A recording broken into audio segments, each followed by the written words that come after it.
పరిశుద్ధుడు ఆమెనని వాడి ప్రోగ్రాం చూస్తున్న దేవుని బిడ్డలైన మీ అందరికీ నా హృదయపూర్వక వందనాలండి. ప్రభువు నామములో మీరు సంతోషంగా ఉన్నారని నేను భావిస్తా ఉన్నాము. ప్రార్థన చేసుకున్నాం. గొప్ప తండ్రి మహోన్నతుడా, మీకు వందనాలు ప్రభువా.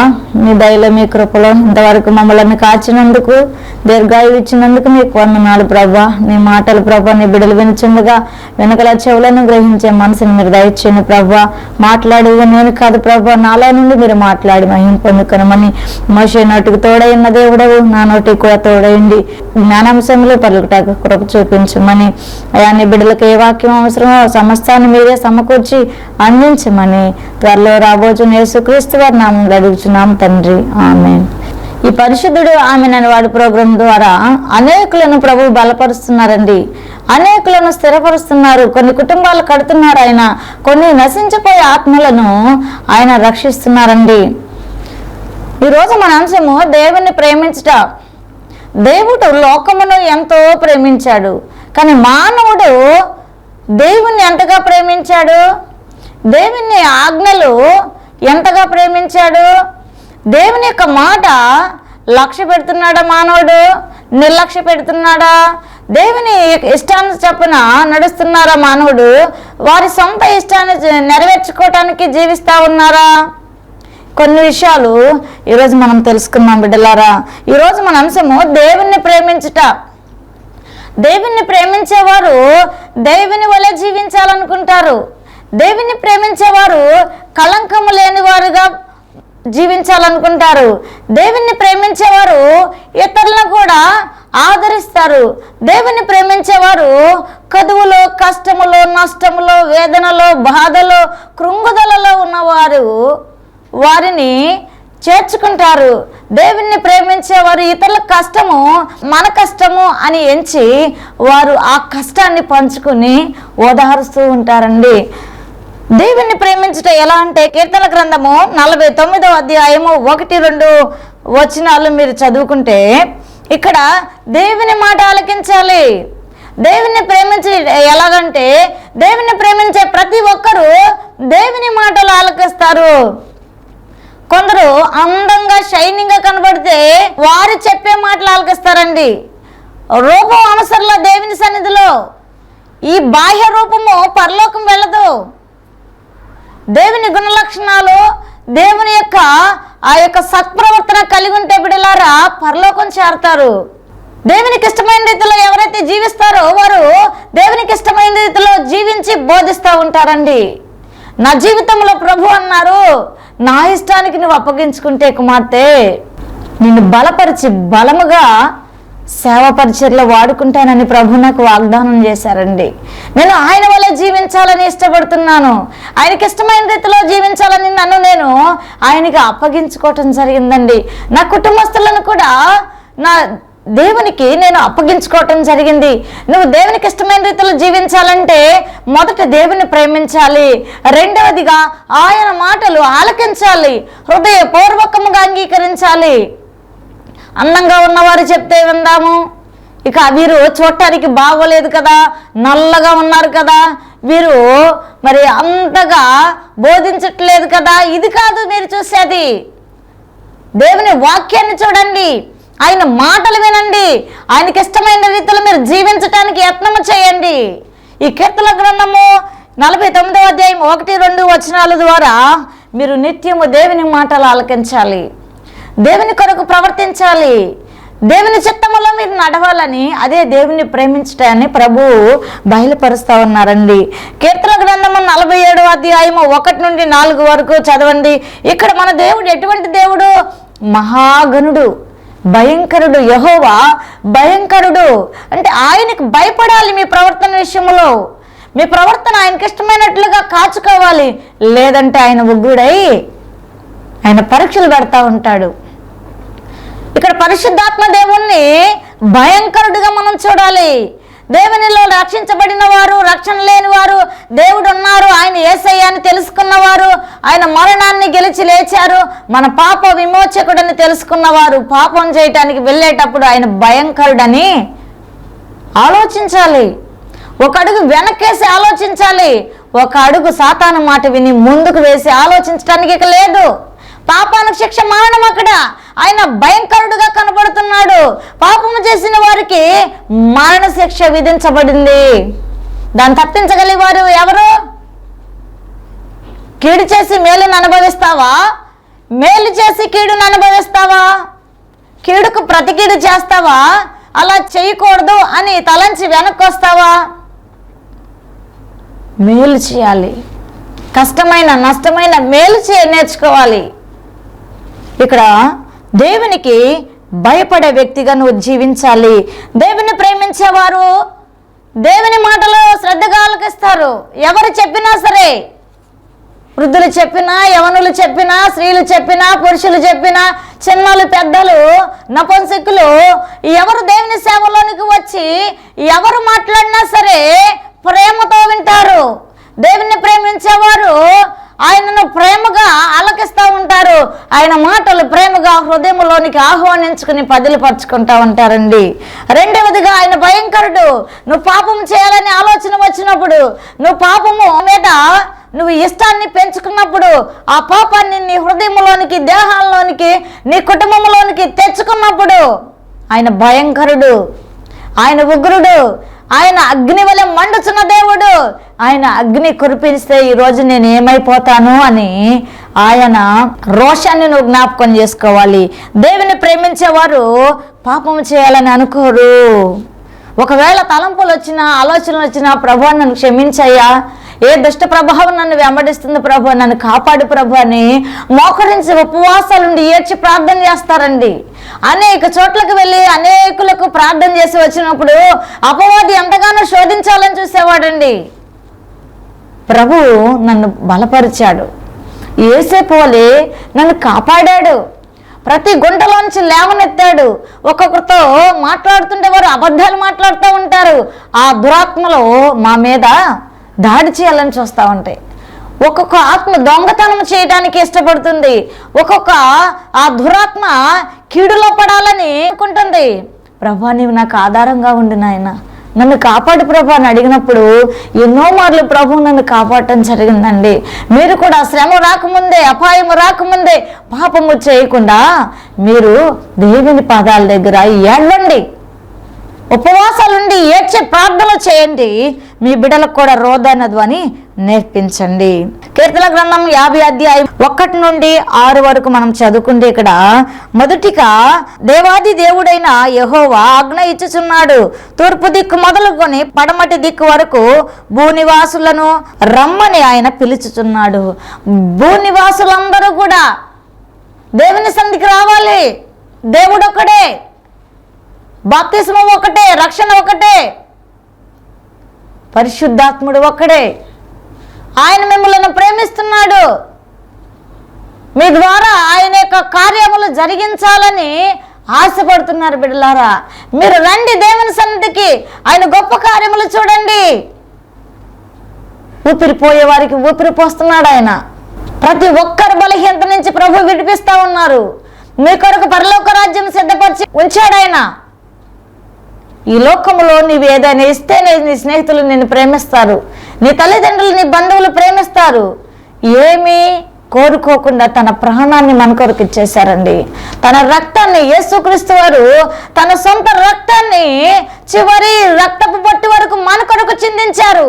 మన పాప భారము ఆయన మీద మోశారు, మన శాప భారం ఆయన భరించారు, మనం పొందాల్సిన గాయములు ఆయన పొందారండి.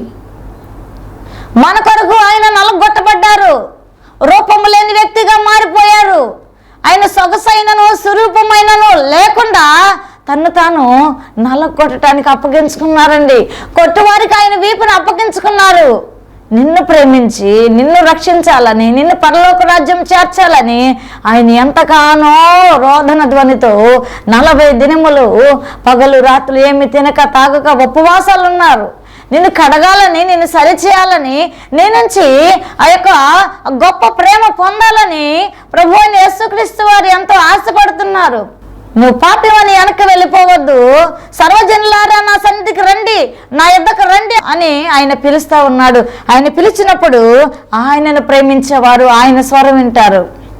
ఆయనను ప్రేమించిన వారు ఆయన కావాలని అనుకుంటారు, ఆయన అవసరం లేదనుకున్న వారు ఆయన ప్రేమించరు. ఆయనను ప్రేమించని వారు ఆయన సన్నిధికి రావాలని అనుకోరు. ఎందరు పిలిచినా సరే రానని మాట్లాడతారండి. ఆయన ప్రేమించిన వారికి ఏ మేలు కొదువై ఉండదు. ఆయన ప్రేమించిన వారిని ఆస్తికర్తలకు ఆయన చేస్తానన్నాడు. ఆయన వెతుకువారు జాగ్రత్తగా కనుగొంటారన్నారు. మరియా ఆయన చనిపోయి తిరిగి లేస్తాడన్న ఆ సంగతి తెలిసినాక ఆయన వెదక వెళ్ళింది. యేసయ్య నీకు కావాలనుకుంటే దేవుని సన్నిధికి రా, దేవుని రాజ్యం కావాలనుకుంటే దేవుని సన్నిధికి రా, ధైర్యముగా రా, రోషంగా జీవించు, భక్తి కలిగి, నీతి న్యాయ యథార్థతలు కలిగి, పాపము లేని వాడిగా, పాపము లేని స్త్రీగా నువ్వు జీవించు. ఇది దేవుణ్ణి ప్రేమించుట. దేవుణ్ణి ప్రేమించుట అంటే మరి నైవేద్యాలు అర్పించటము, ఇంకేంటి పలహారాలు ఇవ్వటము, కానుకలు ఇవ్వటము, చర్చిలోనికి వచ్చి తుడిచి చేపలు వేయటము, కుర్చీలు వేయటము ఎంత మాత్రమే కాదు. దేవుని ప్రేమించడం ఇలా చేస్తేనే ప్రేమించటం అని పైకి ఒక రూపాన్ని, తోడేళ్ల రూపాన్ని చూపిస్తా ఉన్నారు. పైకి స్వభావం అది మంచి స్వభావంగా ఉంది, కానీ అది బైబిల్ గ్రంథంలో దేవునికి ఇష్టమైనట్లుగా మంచి స్వభావం కాదు. ముందు హృదయ శుద్ధి కలిగి ఉండాలి, తర్వాత దేహశుద్ధి కలిగి ఉండాలి. అటు తర్వాత నువ్వు దేవునికి అర్పణ ఇవ్వాలన్నా, దేవుని సన్నిధిలో గొప్ప పని చేయాలన్నా, ఆకలితో ఉన్న వారికి అన్నం పెట్టాలన్నా గొప్ప కార్యం చేయి. అప్పుడు దేవుని చిత్తం ఏంటో గొప్పగా నెరవేరుతుంది. అప్పుడు నీకు తగిన ప్రతిఫలం ఆయన ఇస్తానని చెప్తున్నారు. ఆయన ప్రేమించేవారు ఆయన మాటలను ఆలకిస్తూ ఉంటారు. ఆయనను ప్రేమించేవారు పాపం చేయటానికి భయపడతా ఉంటారు. ఆయన ప్రేమించేవారు ఆయన న్యాయకర్త అని తెలుసుకుంటూ ఉంటారండి. ఇక్కడ 3వ వచనంలో మనం చూస్తే కీర్తన గ్రంథం 50 అధ్యాయం 3వ వచనము, మన దేవుడు వేం చేయుచున్నాడు, ఆయన మౌనముగా నుండడు. ఆయన ముందర అగ్ని మండుచున్నది, ఆయన చుట్టూ ప్రచండ వాయువు విసరుచున్నది. ఆయనకి ఇష్టమైన రీతిలో జీవిస్తే నీకు ఇష్టమైనది కాదు, ఆయనకి ఇష్టమైన ఆశీర్వాదాలన్నీ నీ దగ్గరికి వచ్చేస్తాయి. ఆయనకి ఇష్టం లేని జీవితం జీవిస్తే ఆశీర్వాదం కాదు కనుక కయ్యూని కనుక శపించినట్లు దేవుడు శపిస్తూ ఉంటాడు. యెహోవా శాపం పొందిన వారు చాలా వేదన పడుతున్నారు, నరక యాతన పడుతున్నారు భూమి మీద. అట్టి రీతి జీవితం నీకెందుకు? అట్టి రీతి యొక్క ప్రవర్తన నీకెందుకు? హేబేలు వలె హృదయార్పణ దేవునికి అర్పించండి, మీ జీవితాలు దేవునికి అర్పించండి. దేవుణ్ణి ప్రేమించటం ఎలా అంటే మిమ్మల్ని మీరు దేవునికి అర్పించుకుంటారు, అప్పగించుకుంటారు. అంత మాత్రమే కాదు, కీర్తన గ్రంథం 50 అధ్యాయము 5వ వచనము కూడా మనం చూస్తే బిడ్డలారా, బాల్యార్పణ చేత నాతో నిబంధన చేసుకొని నా భక్తులను నా యొద్దకు సమకూర్చుడని మీది ఆకాశమును భూమిని పిలుచుచున్నాడు. ఆయన కొరకు ఎవరైతే తను తాను అప్పగించుకుంటారో, అర్పించుకుంటారో వారందరినీ కూడా ఇక్కడికి ఎక్కిరమ్ము అని యేసుక్రీస్తు వారు పిలుస్తూ ఉన్నారు. ఆయన మన కొరకు పరలోక రాజ్యాన్ని సిద్ధపరిచారు కదా, మన కొరకు, మన క్షేమస్థితి కొరకే సేవకులను ఆయన ఎన్నుకున్నాడు. అనేకులను సేవకులనుగా ప్రభు చేశారు. ఆనాడు 12 మంది శిష్యులను ఎందుకు చేశారు ప్రభు? ఆయన మన కొరకు మరణమైన తర్వాత ఆయన యొక్క చిత్తము నెరవేర్చడానికి 12 మంది శిష్యులను కూడా ప్రభు దీవించారు, అభిషేకించారు. ఆ గొప్ప దేవుని యొక్క నీతి ప్రవర్తన, ఆ సత్ప్రవర్తన వారును కలిగి ఉండాలని బోధించారు. ఆయన ఆత్మ చెప్పుచున్న మాట చెవుగలవాడు వినుగా కంటే ఆయన బ్రతికుండగా ఆయన చెప్పిన ప్రతి మాట శిష్యులు విని నడుచుకున్నారండి. ఆయన కొరకు సమస్త జనులను శిష్యులుగా చేయటానికి ఈ 12 మంది శిష్యులైన వారు ముందుకి సాగిపోవడం జరిగింది. కొందరు సేవకుల్లో పిరుకుతనం ఉంటుంది, కొందరు విశ్వాసంలో పిరుకుతనం ఉంటుంది. దేవుని ప్రేమించేవారు పిరికితనంగా ఉండరు. ఆ సర్వశక్తుడైన నీడలో జీవించేవారు ధైర్యంగా ఉంటారు. ఇంద్రియ నిగ్రహం కలిగిన ఆత్మను దేవుడు మనకి ఇచ్చాడు బిడ్డలారా. పిరికి ఆత్మని ఇవ్వాల. దేవుడు లేని వారుగా పిరికితనంగా ఉండొద్దు. దేవుడు లేని వారుగా ఎవరికో ఏదో విషయంలో భయపడొద్దు. నువ్వు చేయని నేరము నీ మీద వేసినప్పుడు క్రీస్తు కొరకు నింద గొప్ప భాగ్యమును తలచి సంతోషించు. దేవుని నిమిత్తమే నేను చెడ్డ మాటలలో పలికినప్పుడు సంతోషించి ఆనందించు, నీ ఫలము పరలోకములో కనబడుచున్నది. అలాగే 6వ వచనంలో చూస్తే కీర్తన గ్రంథం 50 అధ్యాయం 6వ వచనంలో దేవుడు తానే న్యాయకర్త అయి ఉన్నాడు. ఎటువంటి దేవుడు అండి? ఆయనే న్యాయకర్త అయి ఉన్నాడు. దేవుణ్ణి ప్రేమించేవారు దేవుడు న్యాయం చేస్తాడని ఎదురు చూస్తారు. దేవుణ్ణి ప్రేమించిన వారు మా దేవుడు మాకేం చేశాడు, మా దేవుడు మాకు న్యాయం చేశాడా? అన్యాయమే చేశాడు. మా బిడ్డలను తీసేసుకున్నాడు, మా భర్తలను తీసేసుకున్నాడు, మా భార్యలను తీసేసుకున్నాడు. ఆ దేవుడే ఉంటే మాకెందుకు ఈ కష్టాలని మాట్లాడుతూ ఉంటారండి. యోబు ఎంత శ్రమ పడ్డారు. ఆయన దృష్టికి పాపము అసహ్యము. పాపము చేసేవాడు పరిశుద్ధంగా ఉండటానికి ఇష్టపడ్డు. పరిశుద్ధంగా ఉన్నవారు పాపము చేయటానికి ఇష్టపడరు. చీకటికి వెలుగుకి ఏం పొద్దు? వెలుగులో ఉన్నవారు చీకట్లోకి వెళ్ళటానికి ఇష్టపడతారా? ఇష్టపడరు కదా. ఒక గంట కరెంటు పోతేనే ఎంత నరకయాతన పడిపోతారో కుటుంబంలో. అటువంటిది పాపము చేసి చీకటి పనులు చేసి నరకానికి వెళితే ఇంకెంత భయంకరంగా ఉంటుంది. ప్రభు అంటున్నారు, దేవుని ప్రేమించేవారు పరిశుద్ధంగా జీవిస్తారు. అదే దేవుని ప్రేమించుట. ఇక్కడ దేవుడు న్యాయకర్త ఉన్నాడు. నువ్వు ఏ శ్రమలో ఉన్నావు, ఏ కష్టంలో ఉన్నావో నువ్వు ఒంటరిగా మోకరించి ప్రార్థన చేస్తే నీకు తప్పకుండా న్యాయం చేస్తాడు ఆయన. నా గొప్ప కార్యాలు జరగాలని నేను ప్రభు సన్నిధిలోనికి వచ్చి ఆయన నమ్ముకుని సేవలోనికి రాలేదండి. ఆయన పరలోక రాజ్యంలో నాకు కొంచెం స్థానం ఇస్తానన్నారు. ఆ స్థానం కొరకే నేను ఆయనకి ఇష్టమైన రీతిలో జీవించటం జరుగుతుంది.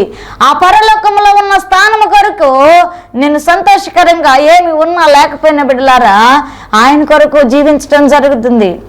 ఈ లోకంలో పోగు చేసుకుని ఎత్తుకోలేదు ఏమీ లేదు. కాబట్టి ఉన్న దాంట్లో లేని వారికి కొంచెం మనం పంచాలి. ఉన్న వస్త్రాల్లో లేని వారికి మనం ఇవ్వాలి. పేద సేవకులు బాధపడుతున్నప్పుడు మనము సహాయం చేసేవారిగా ఉండాలి బిడ్డలారా. అలాగనే దేవుణ్ణి ప్రేమించేవారు ఎంత కష్టం వచ్చినా ఎంత శ్రమ వచ్చినా ఆయన ఉన్నారు, ఆయన చూసుకుంటారు అని చెప్పి నిరీక్షణ గలవారుగా ముందుకు సాగిపోతారు. నిరీక్షణ లేని ఇతరుల వలె దుఃఖపడరు. దేవుణ్ణి ప్రేమించేవారు బహుధైర్యముగాను రాబోతున్న తరములలో దేవుని యొక్క కృపను పొందేవారుగాను ఎదురు చూస్తూ ఉంటారు. అలాగనే కీర్తన గ్రంథం 140 అధ్యాయం 11 నుండి 13 వచనాలు మనం చదువుకుంటే ఇక్కడ దేవుణ్ణి ప్రేమించేవారు దేవుని సన్నిధిలో నివసిస్తారు. దేవుణ్ణి ప్రేమించిన వారు అటు ఇటు తిరుగుతూ ఉంటారు. సాతాను ఎటు తిరిగిందండి? భూమి మీద అటు ఇటు తిరుగుతూ వచ్చానంది. ఎక్కడికి? దేవుని దగ్గరికి వెళ్ళి మాట్లాడుతుంది. సైతాన్ పట్టిన వారు దేవుని సన్నిధిలో ఉండాలని అనుకోరు. వారి ఇష్టాలు వేరు, ఆ సాతాను ప్రభావం వేరు, సాతాను మనసు వేరు. దేవుని ప్రేమించేవారు దేవుని సన్నిధిలో నివసించాలని, నిత్యము నివసించాలని ఆశపడి కొనసాగిపోతూ ఉంటారండి. యెషయా గ్రంథము 50 అధ్యాయం 5వ వచనం మనం చూద్దాం. ఇక్కడ దేవుని ప్రేమించుట ఎట్లంటే, దేవుని ప్రేమించేవారు ఆయన ఆజ్ఞలను అనుసరిస్తారు. దేవుని ప్రేమించేవారు ఆయనకి ఇష్టమైనది ఏంటో తెలుసుకుని ఫాలో అయిపోతూ ఉంటారు. ప్రభువగు యెహోవా నా చెవికి వినుబుద్ధి పుట్టింపగా నేను ఆయన మీద తిరుగుబాటు చేయలేదు, వినకుండా నేను తొలగిపోలేదు. దేవుని ప్రేమించుట ఎట్లంటే బిడ్డలారా, ఆయన మాటలు వినకుండా పారిపోరు, ఆయన మాటలు వినకుండా తొలగిపోరు. ఆయన మాటలు వినటానికి వారికి వినబుద్ధి కలిగిద్ది. దేవుని ప్రేమించాలని నువ్వు ఆశ కలిగి ఉంటే ఆయన మాటల్లో ఉన్న జీవాన్ని పొందుకుంటావు, ఆయనలో ఉన్న వెలుగును పొందుకుంటావు, ఆయన కలిగి ఉన్న నీతిని నువ్వు పొందుకుంటావు, ఆయనలో ఉన్న పరిశుద్ధతను కూడా నువ్వు పొందుకుంటావు. ఆ పరిశుద్ధాత్ముడు నీలో ఉంటాడు. నువ్వు ఆయన ప్రేమించాలని ఆశపడితే అనేకుల కొరకు కూడా నువ్వు ప్రార్థన చేస్తూ ఉంటావు. యెషయా గ్రంథం 51వ అధ్యాయం 11వ వచనము, సంగీత నాదములతో దేవుని సేవిస్తూ ఉంటారు. దేవుణ్ణి ప్రేమించేవారు ఆయన్ని సేవించాలని ఆశపడతారు. పగలు రాత్రి ఎనీ టైం దేవుని ఆరాధించాలని, దేవుని గణపరచాలని, ఆ ప్రవర్తన ఆ సత్ప్రవర్తన కాపాడుకోవాలని కంచె వేసుకుంటూ ఉంటారండి. దేవుని ప్రేమించుట ఎట్లంటే ప్రవర్తన జాగ్రత్తగా చూసుకోవాలి. ఆయన న్యాయం చేసే దేవుడు. ఈ రోజు కాకపోతే రేపైనా మన కుటుంబంలో న్యాయం చేస్తాడు. ఆయన సజీవుడు, ఆయన మరణాన్ని గెలిచి లేచిన మృత్యుంజయుడు. ఆయనకు అసాధ్యమైనది ఏదైనా ఉందా? నీ మీదకి మరణం వచ్చిందా? కొట్టేస్తాడు ఆయన. నువ్వు పరిశుద్ధంగా జీవిస్తే, దేవునికి ఇష్టమైన రీతిలో జీవిస్తే, ఆయన ప్రేమించాలని నువ్వు అనుకుని ఆయన్ని ప్రేమిస్తూ ఉంటే ఏ క్యూ వచ్చినా కొట్టివేస్తాడు, ఏ శ్రమ వచ్చినా కొట్టివేస్తాడు. బిడ్డలారా, దేవుని యందు నమ్మకం ఉంచండి, నిరీక్షణ ఉంచండి, దేవుని కొరకే ఎదురు చూడండి. ఆయన మీ కుటుంబంలో ప్రతి ఒక్కరితో మాట్లాడటానికి ఇష్టపడుతున్నారు. జక్కయ్యతో మాట్లాడాలని ప్రభు ఇష్టపడ్డారు. జక్కయ్య యేసు ఎవరో చూడగోరి వచ్చాడు కదా, మేడి చెట్టు ఎక్కి మరి తపన పడుతూ చూస్తున్నప్పుడు యేసుక్రీస్తు వారు చూశారు. అది దేవుని చిత్తములో దేవుడు నియమించిన సమయము, జక్కయ్య నియమించుకున్న సమయము కాదది. నీకు దేవుని మాటలు వినాలని వినబుద్ధి కలిగితే, దేవుణ్ణి చూడాలి, ఆయనే వచ్చి నిన్ను దర్శించాలని నువ్వు ఆశ కలిగి ఉంటే, ప్రేమ కలిగి ఉంటే బిడ్డలారా, ఆయన నీతో మాట్లాడతాడు, ఆయన నిన్ను దర్శిస్తాడు. యాకోబు బావి దగ్గర ఆ యొక్క సమరయ స్త్రీ అంత పాపములో ఉన్నప్పటికీ యేసయ్యను చూడాలని రాలేదు. అక్కడ అది నీళ్లు చేదుకోవటానికి వచ్చింది. యేసుక్రీస్తు వారి శిష్యులు ఆ యొక్క సమయంలో, మధ్యాహ్న సమయంలో భోజనం అనుకొని తేవటానికి వాళ్ళు వెళ్ళారు. యేసుక్రీస్తు వారు మరి ఆ ఆత్మను రహస్యంగా మాట్లాడి రక్షించాలని ఆ బావి దగ్గర ఆ బిడ్డ కోసం ఎదురు చూశాడండి. ఒక్క ఆత్మను నువ్వు రక్షించాలని ఆశపడితే అదే దేవుని ప్రేమించుట. ఆయన ఆ స్త్రీతో మాట్లాడారు, ఆ బిడ్డ రక్షించబడింది. అనేకులను రక్షించటానికి ఆ సమరయ స్త్రీ గొప్పగా ముందుకే సాగిపోయినట్లుగా మనం చూస్తున్నామండి. దేవుని ప్రేమించేవారు సంగీత నాదములతో ఆయన్ని సేవిస్తారు, స్తుతి కీర్తనలు పాడుతూ సేవిస్తారు, వాక్యం చదువుకుంటూ నెమరు వేసుకుంటూ దేవుణ్ణి సేవిస్తారు. దేవుణ్ణి ప్రేమించేవారు ఇహలోక సంబంధమైన వాటి కొరకు ఎదురు చూడరు. ఆ మాలిన్యాన్ని, ఆ బురదను అంటించుకోవడానికి ఎదురు చూడరు. పంది వలె జీవించాలని అనుకోరు. గాడిద వలె ప్రతి భారాన్ని మోయాలనుకుంటారు. మంచి గాడిద, ఆ గాడిద యేసుక్రీస్తు వారిని మోయటానికి ఇష్టపడింది.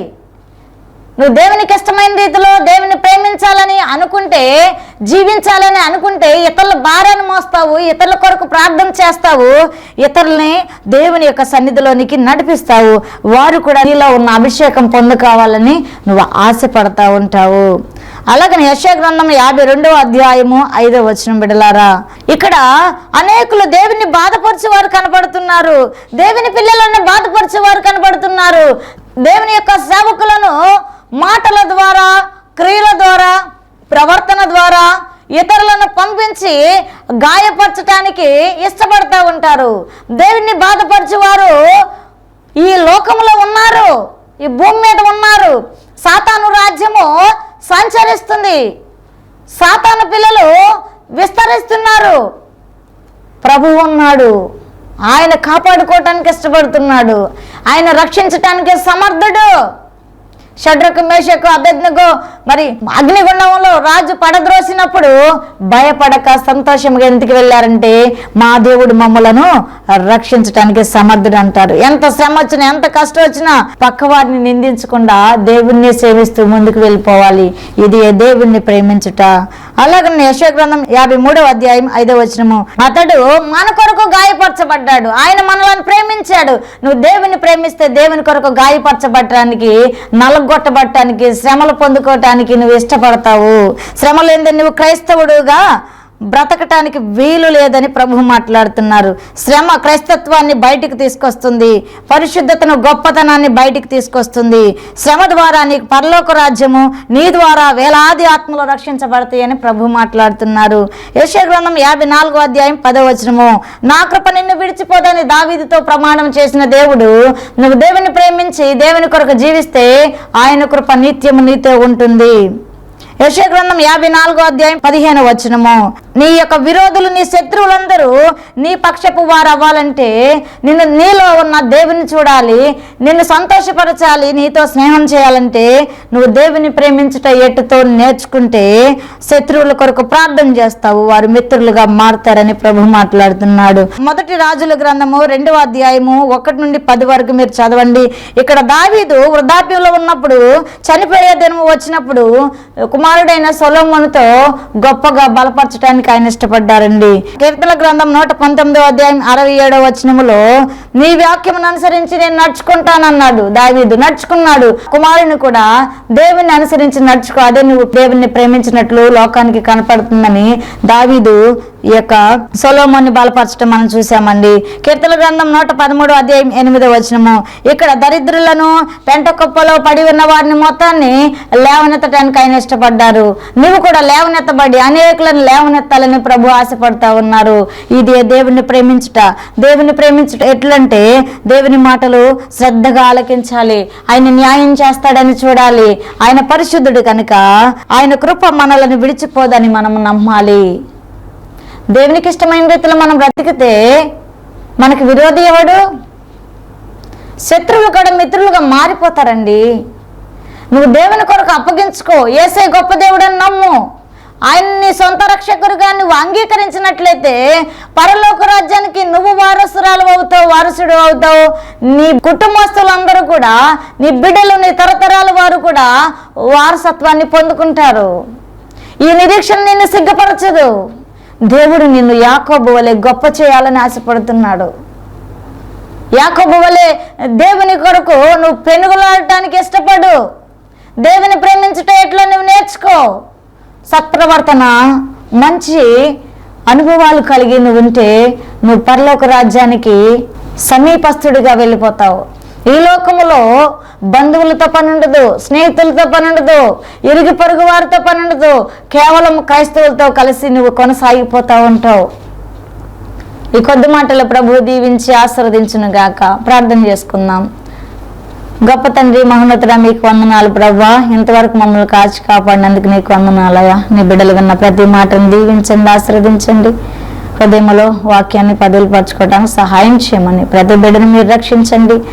ఎవరు ప్రభా నిన్ను ప్రేమించలేకపోతున్నారో వారిని దర్శించండి. నిన్ను ఎలా ప్రేమించాలో మీరు మాట్లాడినందుకు మీకు వందనాలు చెల్లిస్తూ ఈ పరిశుద్ధుడమైన వాడి పరిచర్యను ప్రభా మీరు ఇంకా బహుబలంగా దీవించి ఆశీర్వదించి గొప్పగా మీరు నడిపించుకోనమని, స్పాన్సర్ బిడ్డలను మెండుగా ఆశీర్వదించమని, కుటుంబంలో ఏ మేలు కొదువై ఉండుకోకుండా సమృద్ధిని దయచేయమని యేసుక్రీస్తు వారి నామములో అడిగి వేడుకొంచున్నాము తండ్రి. ఆమేన్. Praise lord.